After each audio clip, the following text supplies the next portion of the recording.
Hey projectors, welcome back to Project Finance, and today's video I'm going to go over how to access all the Google Sheets that I've been making. I know I made a video a couple weeks back about how to use Google Sheets for budgeting, but I did not show you guys how to open the account and how to access it. So in this video, I'm going to show you guys from start to end how to open the account and then access it in Google Drive and open it in Google Sheets. You guys are aware Apple phones and Google phones have Google Drive on your phone. I use it all the time. I access all my sheets and all my documents on the go. And I'm also going to show you some other Google apps I use on my phone that it's really good for everyday use and productivity. And if you're listening to this channel, my name is Dennis, and my main focus for this channel is to help people save money, specifically targeting millennials and fresh college grads. But don't worry if you don't fit in that category. I believe you can still learn something new and use these tips and tricks for your everyday life. So if you guys are using Google Drive is a cloud-based storage service, absolutely free. You get 15 gigs free. It's similar to all the other cloud storage services like iCloud and OneDrive. iCloud is owned by Apple and OneDrive is owned by Microsoft. But the cool thing about Google Drive is that they have a lot of built-in apps already, like they have Docs and Sheets. So Docs is similar to Microsoft Word, which everyone should be familiar with, and Sheets is similar to Microsoft Excel. I use it for all my personal documents, and it's really easy to have everything in one place. And it has many great features that we're going over today, so let's just jump right into it. So this is Google Chrome. As you can see, I'm a big Google fanboy. Right now we're in incognito mode because I'm gonna make a new account fresh. So the first step is make a Gmail, and after that you have access to all the Google services that Google has. And let's do that right now.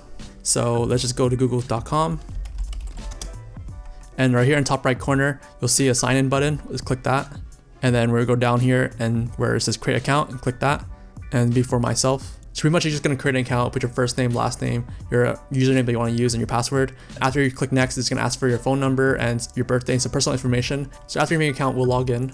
And then you will see this. You know that you're logged in when your top right corner changes. It should be your first and last letters. I changed it to the Project Finance logo. After that, you can click this box right here. You have a lot of options, and we're gonna scroll down to Drive. And that's pretty much it. We're in, we have a Google Drive. I'll show you guys a couple functions that Google Drive has. So the first function is the new button. The first items folder. So pretty much you make a folder in your document, similar to as if you're on Windows Explorer, make a new folder for organization's sake. The second one is file upload. You can upload files. I don't usually use this button. I just drag and drop. It's pretty simple. I'll show you right here. You just drag this and drop. You'll see this pop up right here, meaning that you just drop it and it'll upload. And you'll get this pop-up bar here and it just uploads pretty quickly, I'd say. And it'll show up in your Drive. Next item is folder upload. Same thing as file upload, it just uploads a whole folder instead. I don't usually use this either. I just throw the whole folder in here if I want to upload a whole folder. Not a big deal. The next couple are pretty important. Google Docs, that's similar to Microsoft Word, just free version. Google Sheets, same thing as Microsoft Excel. Google Slides, same thing as Microsoft PowerPoint. I can go more. Next one's Google Forms. I use this for a lot of my surveys or sign up forms. And these other ones, drawings, My Maps, Sites, AppScript, and Jamboard. I don't usually use these. You can add more apps in here. There's a lot of third-party apps too that are in here as well. So there's also Microsoft Project if you guys are project managers. I think it's not free, but it's relatively cheap compared to Microsoft Project. And for what this is, which is free, I think it's a really powerful service. The next item is shared with me, pretty much items that other people shared with you. So I'll show you guys that in a bit. Next one's recent. It just shows you the last couple of documents that you've been using. Starred is just your favorite items. Trash is your trash. This trash actually really crazy good is because this trash never gets emptied. It's only emptied when you want to empty it, and it doesn't take up any of your space. So I think it's one of the craziest trash. I have trash in my personal Google Drive from back in 2013 that I just never emptied my trash can, and it's still in there. So if I ever want to pull something out from 2013, some cringe memories, I can pull them out. Next is storage, it just shows you everything that's in the folders and stuff all in one place. And lastly is the bar, that shows you how much space you have left. So every new person that opens a Gmail gets 15 gigs for free. You can buy more storage. It's relatively cheap, I believe. It's like $1 or like $2 for 100 gigs, which is insane amount. And $10 a month for 2 terabytes. That's more than what I have on my external hard drive. So it's crazy for just 10 bucks a month. And like I said, you can take it anywhere. So I'll show you guys that in a bit when we go to my phone part of the video. So let's go back to Google Drive. On the right side, we have the info button. It shows you guys the details of the item. It's kind of like your right-click properties on your PC computers. It just shows you how big the file is and when was the last time it updated. I don't really use this, but what I do use is the activities. It shows you when things were edited and when things were put in here. So it's really great when you have a company and you all share a Google Drive, and you can see when people put in documents and when things are updated. So for example, I'll ask my coworker John if he started on the report yet. If I see a report's made and it's recently updated, it means that he did. So it's really great for accountability as well. The button to the left just changes the view, changes from grid to lines. I don't like grid view, it's just too blocky. I just like seeing the text, that's my personal preference. So that's pretty much it for the buttons. So let's go into the spreadsheet. So this is the spreadsheet that I did in my last video, personal budget spreadsheet. And yeah, that's pretty much it. You have the whole spreadsheet here. You can access it. You can change things in here. Yeah, pretty great. Let me show you guys how to share this document. There's multiple ways to sharing the document. First thing is that you can right click and share. And you can either type in someone's Gmail and then they'll get an email sent to them and they can access that way. Or you can just copy a link and send the link to somebody and they can either view it, commentate it, or edit it. I put it as view so you guys can just look at it and then copy it over to your drive, which I'll show you guys right now. So let's go back to the document here. So when you're in view mode, these things are locked. You guys can't access it, but all you have to do is just go to File, make a copy, and then you'll tell Google where you want to make the copy at, and click OK, and go back to the drive, and it'll show up right there. It'll just pop up, and you can tell that this is the newest file because it says copy of and has the date. And in this file, you can do whatever you want. You can delete columns, you can change numbers, you can do whatever you want. It's your file now. It has no effect to my original file. So let's go back here to the docs. So another cool thing I mentioned earlier is that these docs are all shareable. So I can be working on this doc and someone else can be working on it. It'll have another face right here or another icon, meaning someone else is working on it. And we'll see the work being done at the same time. So let me show you guys what I mean. So the last one is me, project finance. And the second one's me signed out, so it's just nobody. And you can see that right here, it has the animal. Since I'm not logged into anything, it's just an anonymous something. This one's anonymous loris. I don't know what that is. It's usually animals like anonymous squirrel or whatever. And on this side, which is another browser, you can see that it's the Rocket, which is the same account as this, so it's project finance. And you can see that I'm moving my cursor on this side, and also it's moving on this side.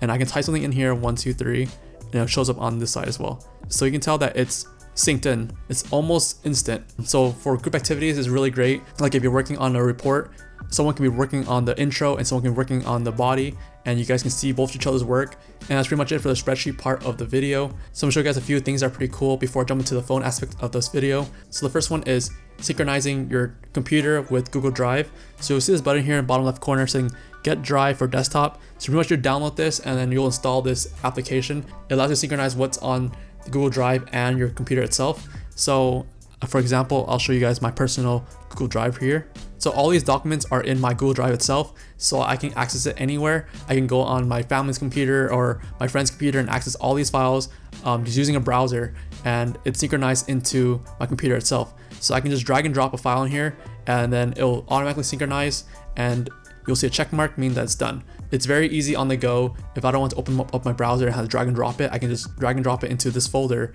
and it'll automatically synchronize. I put all my important files here so I can access it on my phone on the go, which I will get into in a bit. And two more cool things that I just learned recently is this Google Notes and Google Task. So you can, same thing, you can write notes to yourself in here and it'll show up right onto your phone if you have the app, and same thing with Task. So it's pretty cool that you can write your to-do list on your computer when you sit down and like brainstorming, and then when you go out and actually do it, you can check it off on your phone. And the notes, pretty much I use it when I go to meetings. I pretty much write all the notes on my phone and I can go back to it later on my computer. And again, like everything else in Google Drive, everything's seamlessly synchronized and very effortless. I'll show you guys on my personal side, so because right now I don't have anything on this account because this is my project finance account. So that's it for the desktop portion of this video. Let's go over the phone portion. So I'm pretty sure Apple phones and any other phones kind of similar. So I'm just gonna do for iPhone because that's what I have. If you guys have a Google phone, I'm pretty sure you guys figure it out. That's pretty similar, if not easier, because I know Android and Google phones are already Google based, so it probably already has all these stuff already in there. But I'll show you guys for Apple phone for now. So the first thing you want to do is go to App Store. Everyone knows what App Store is, and you want to install Google Drive. So let's search Google Drive here. Google Drive, and it's right there, the first one. So since I have it on my phone already, this open button should be get. So you just click get. It might ask you for a password, and it's absolutely free. Just get it, download it, and that's it. So I just want to let you guys know that Google Drive is just the drive itself. It does not have all the other apps in there like the Google Docs and Google Sheets. That'll be a separate install. So I'll show you guys right now. But if you guys don't know what you guys want, when you try to open it in Google Drive, it'll tell you to download Google Sheets. So you can see here it says Google Sheets. I have it already as well. So if you guys don't have it, also get. But if you're trying to open a Google Sheets on your Google Drive app and you don't have Google Sheets already, it will tell you just install it. So not a big deal. You don't have to install everything right now. You can just install it as you go. So let's go to the Google Drive here. Don't mind my background. It's my favorite Sanrio character. So you see all the files I have in here. Exact same files I were earlier in my folder. Very easy to use. They have the same exact buttons. The plus button shows you all the items you can use here. And the first one on the bottom left is home, which is my drive. The star is starred, which is the same thing as Google Drive, and the one next to that is shared with me. So pretty much exact same thing, same buttons here too, has a grid view and the line view, and everything that's on my Google Drive is on my phone, so I can have my grocery list or have my documents I'm sharing with my friends. So pretty much everything that's on my computer, I have it on my hand. So I'll pull up the personal budget file that we've been using on my phone, so right here, and then you see how the different icons show up. So that's opening up the Google Sheets app. If you don't have it, it'll pop up the App Store and it'll say to get the Google Sheets app, because you need the app itself. So in here is the exact same sheet that we have. You can punch in items right here, 1, 2, 3, and it'll show up right there. So this also works for Google Docs too, exact same thing. If you're riding a bus or on Uber and you've suddenly got off your writer's block, you can start writing paragraphs and doing your homework on your phone. I also use it to keep inventory of what I have at my shop. So I know back in the day, people used to use a clipboard and just mark on it. So I just give my employees a smartphone and then they can just go down the list and just tally it. So it's really easy. They don't have to come back and type in what they wrote on the clipboard. It's all integrated, synced, and I can see it while they're doing it live. So it's a really cool productivity tool that I would suggest every store owner to use if they don't use it already. The last two apps I want to show you guys is the Google Keeps and Google Task. So it's really similar to the Notes app that you have on your Apple phone, but it's integrated into your desktop too. So I'll see all the exact same notes on my desktop. And then same thing with the task. I can click and check things off in here. Really easy to use. And again, I keep repeating myself, but it's synchronized exactly to your computer. So I can be sitting here and thinking about a task I need to do on my computer and then take it with me on the go. I use it for groceries or checklist when I'm traveling. So if you're not using these apps already, I highly suggest you guys look into them and try it out for a bit. I think you'll really appreciate them. So that's gonna wrap it up for today's video. Let me know down below if you have any questions at all. If I missed anything, if anything was confusing, let me know. I'll explain it further. And lastly, thank you guys so much for watching this video. Be sure to like the video, subscribe to the channel if you like this content, and ring the notification bell to get updates. And I'll see you guys in the next one. Bye.